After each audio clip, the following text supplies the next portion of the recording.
नमस्कार, दिन भर की बड़ी खबरों में आपका स्वागत है। मैं हूं आपके साथ आंचल।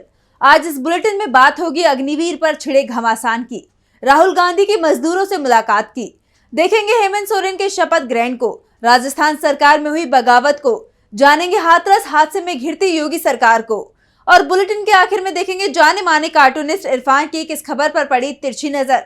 लेकिन दिन भर की तमाम बड़ी खबरों से पहले एक नजर आज की सुर्खियों पर। गुजरात के 50 से ज्यादा नीट यूजी परीक्षार्थी पहुंचे एससी, 5 मई की परीक्षा रद्द न करने का निर्देश देने की उठाई मांग। एमपी हाईकोर्ट की इंदौर खंडपीठ में भोजशाला सर्वे पर की गई सुनवाई। एएसआई को 15 जुलाई तक मिला समय, रिपोर्ट बनाने के लिए दिया गया टाइम। 22 जुलाई को होगी अगली सुनवाई। बीएसपी को लगा बड़ा झटका, पूर्व सांसद हाजी फजलुर रहमान सहित कई बीएसपी नेताओं ने थामा सपा का दामन। शेयर बाजार में तेजी, 62 अंकों की तेजी के साथ 80,049 पर बंद हुआ सेंसेक्स, तो 15 अंकों की तेजी के साथ 24,302 पर बंद हुआ निफ्टी। ये तो थी सुर्खियां। अब बात आज की सबसे बड़ी खबर की। देश में एक बार फिर अग्निवीर का मुद्दा सुर्खियों में है। विपक्ष लगातार अग्निवीर के मुद्दे को लेकर मोदी सरकार पर हमलावर है। पहले नेता प्रतिपक्ष राहुल गांधी ने एक वीडियो संदेश जारी कर अग्निवीर योजना को लेकर केंद्र सरकार पर निशाना साधा, तो वहीं अब कांग्रेस ने इस योजना को लेकर बीजेपी को बुरी तरह से घेर लिया है। तो क्या है पूरा मामला, देखिए इस रिपोर्ट में। अग्निवीर पर क्या सरकार बोल रही है झूठ? राहुल गांधी ने संसद में जो सवाल उठाए थे उस पर सरकार ने सदन को किया गुमराह। ये सवाल अब देश की जनता पूछ रही है, क्योंकि अग्निवीर का मामला अब मोदी सरकार की मुसीबत बन चुका है। राहुल गांधी ने संसद में अग्निवीर के सामने आने वाली समस्याओं का जिक्र किया। सरकार को घेरते हुए दावा किया कि अग्निवीर का इस्तेमाल सरकार यूज एंड थ्रो की रणनीति के तहत कर रही है। इस पर केंद्रीय रक्षा मंत्री ने जवाब दिया कि जो अग्निवीर देश के लिए जान देता है उसे पूरी मदद दी जाती है। लेकिन राहुल गांधी ने रक्षा मंत्री के इस जवाब को भी झूठा साबित कर दिया। राहुल ने एक वीडियो शेयर करते हुए ट्वीट किया है, राजनाथ सिंह ने अग्निवीर के परिवार को सहायता मिलने के बारे में संसद में झूठ बोला। उनके झूठ पर अग्निवीर अजय सिंह के पिताजी ने खुद सच्चाई बताई है। दरअसल राजनाथ ने दावा किया था कि अजय सिंह के परिवार को 1 करोड़ रुपए की सहायता दी गई है, जबकि अजय सिंह के पिता ने बताया कि सिर्फ 48 लाख रुपए ही मिला है। सेना ने भी कहा कि 67 लाख रुपए दिए जाने हैं। दूसरे लाभ हैं जो अभी तक नहीं दिए गए हैं, वो भी देने हैं। तो वहीं कांग्रेस के सैनिक विभाग के chairman retired colonel Rohit Chaudhary ने कई तथ्य रखते हुए सरकार को घेर लिया। कर्नल चौधरी ने कहा कि पंजाब के अंदर ही 3 अग्निवीर की जान गई। पहले अमृतपाल, जिनको अभी तक कुछ नहीं मिला, दूसरे अजय सिंह, जिनको सिर्फ 48 लाख रुपए मिले, और सुखजिंदर सिंह, जिनकी जान 15 अप्रैल को गई थी। उनको भी अभी तक एक भी पैसा नहीं मिला है, न ही बीमा की रकम और न ही बैटल कैजुअलिटी फंड से एक भी पैसा मिला है। उन्होंने कहा कि मोदी सरकार सैनिक और सैनिकों में ही भेद कर रही है। अग्निपथ स्कीम में अग्निवीर को 48 लाख रुपए इंश्योरेंस के तहत मिलते हैं, जबकि रेगुलर सैनिक को 75 लाख रुपए मिलते हैं। मुआवजा के तहत अग्निवीर को 44 लाख रुपए मिलते हैं, जबकि रेगुलर सैनिक को 55 लाख रुपए मिलते हैं। रेगुलर सैनिक को शहीद का दर्जा मिलता है, जबकि अग्निवीर को कोई दर्जा नहीं, न ही उन्हें एक्स सर्विसमैन का दर्जा दिया जाता है। प्रेस कॉन्फ्रेंस के दौरान रिटायर्ड कर्नल व कांग्रेस नेता रोहित चौधरी ने कहा कि संसद में रक्षा मंत्री ने देश के सामने आधी अधूरी जानकारी रखी, जिससे एक संशय का माहौल बन गया। एक तरफ जहां अग्निवीर का मुद्दा चर्चा में है, तो वहीं चर्चा राहुल गांधी की मजदूरों से मुलाकात की भी हो रही है। कांग्रेस नेता राहुल गांधी एक बार फिर सड़क पर नजर आए। आज उन्होंने दिल्ली के जीटीबी नगर में मजदूरों से मुलाकात की और इन लोगों की परेशानियों को समझा। देखिए रिपोर्ट। भारत जोड़ो यात्रा के दौरान राहुल गांधी आम लोगों से लगातार मिल रहे थे। आम लोगों से मिलने का जो सिलसिला शुरू हुआ वो अब तक रुकता नहीं दिख रहा है। राहुल गांधी कभी कारपेंटरों से, तो कभी ऑटो ड्राइवरों से, तो कभी कूलियों के बीच पहुंचकर उनकी समस्या की जानकारी लेते रहे हैं, और अब वो एक बार फिर आम लोगों के बीच पहुंच गए हैं। नेता प्रतिपक्ष और कांग्रेस सांसद राहुल गांधी आज दिल्ली के जीटीबी नगर पहुंचे, जहां काम की तलाश में खड़े दिहाड़ी मजदूरों से उन्होंने मुलाकात की, उनके साथ बैठकर चर्चा की।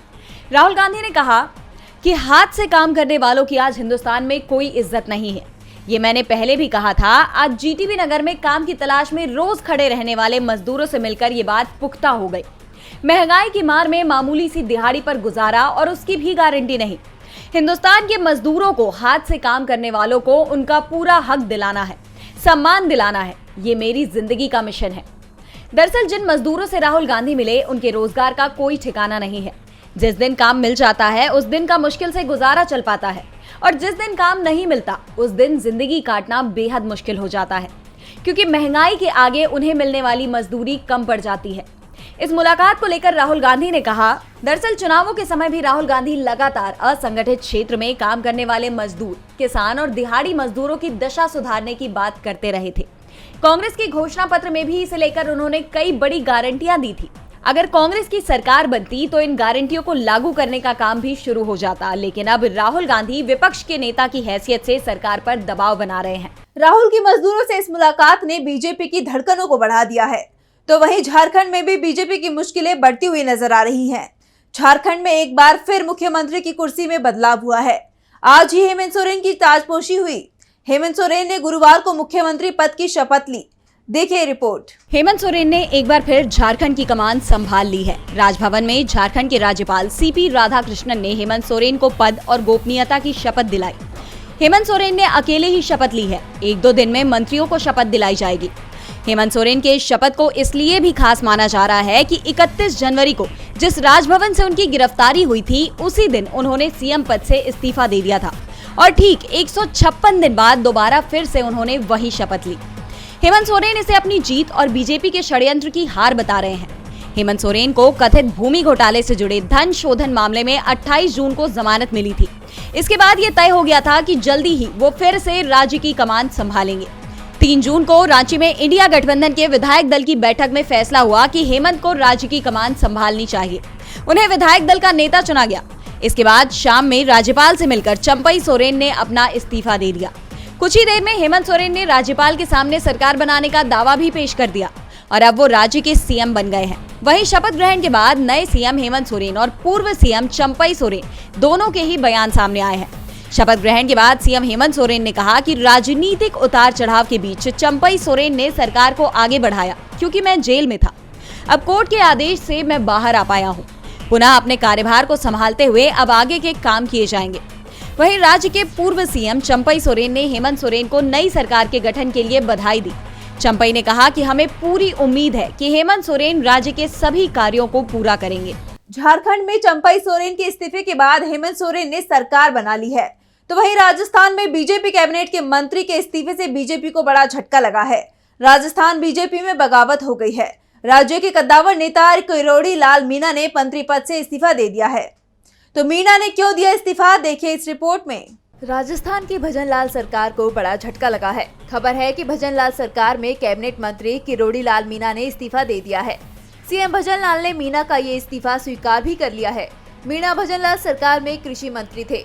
मीणा के इस्तीफे के बाद राजस्थान बीजेपी के साथ साथ पूरे बीजेपी खेमे में हलचल मच गई है। बता दें कि इस्तीफा देने के बाद किरोड़ी लाल मीणा ने एक्स हैंडल पर पोस्ट किया है। उन्होंने रामचरितमानस की पंक्ति ट्वीट कर लिखा, रघुकुल रीत सदा चली आई, प्राण जाई पर वचन न जाई। बता दें कि लोकसभा चुनाव के दौरान मीणा ने कहा था कि अगर बीजेपी दौसा से लोकसभा चुनाव हार जाती है तो वो अपने मंत्री पद से इस्तीफा दे देंगे। खबरों की माने तो मीणा ने अपना इस्तीफा 20 जून को ही दे दिया था। यही वजह थी कि मीणा भजन लाल सरकार की अहम बैठकों में भी अपनी मौजूदगी दर्ज नहीं करा रहे थे। इसके अलावा चुनावी आचार संहिता हटने के बाद मीणा ने ना तो सरकारी वाहन का इस्तेमाल किया और ना ही कोई सरकारी सुविधा ही ली। दिलचस्प बात है कि इस्तीफे के बाद मीणा सत्संग में बैठे हुए नजर आए। बता दें कि मीणा के इस्तीफे के बाद फिलहाल राज्य मंत्रियों ओटाराम देवासी और के विश्नोई को उनके विभाग का चार्ज सौंपा गया है। एक तरफ जहां किरोड़ी लाल मीणा ने राजस्थान में बीजेपी की मुश्किलें बढ़ा दी हैं, तो वहीं उत्तर प्रदेश में भी बीजेपी सरकार मुश्किल में नजर आ रही है। हाथरस हादसे को लेकर योगी सरकार सवालों के घेरे में आ गई है। जनता में भी आक्रोश नजर आ रहा है। मामले में बड़ी कार्रवाई की गई है। हाथरस मामले को लेकर देश भर में चर्चा गर्म है।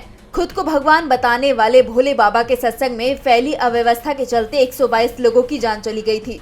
उसके बाद से ही भोले बाबा फरार चल रहा है।